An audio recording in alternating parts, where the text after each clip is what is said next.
Good morning mga kapuso, nandito tayo ngayon sa isa sa mga platform dito sa mga water activities kagaya ng jet ski, banana boat at parasailing dito po sa isla ng Boracay. Maraming mga turista ngayon yung dayo o dumaragsa dito sa ganitong mga activities dahil nga sinusulit na yung kanilang Holy Week vacation. Balik na din yung sigla dito sa isla ng Boracay dahil pinapahintulutan na yung mga malalakas na sounds at later mamayang gabi mas mararamdaman yan ng mga turista yung party and of course yung mga acoustic bands na kanila talagang ine-enjoy.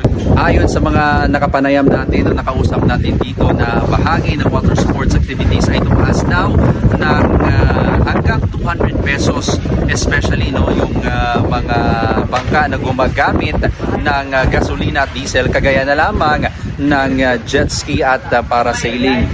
Umabot to hanggang 200 pesos yung kanilang akyat o pagtaas sa kanilang presyo dahil nga sa pagtaas din ng produkto ng petrolyo. Pero yung ating mga turista dahil minsan lang daw pumunta sa isla ng Boracay ay game daw sila na magbayad ng extra 200 pesos kasi first time at minsan lang talaga dito pumunta sa isla ng Boracay. At syempre may experience yung iba't ibang mga breathtaking na mga water activities dito sa isla ng Boracay.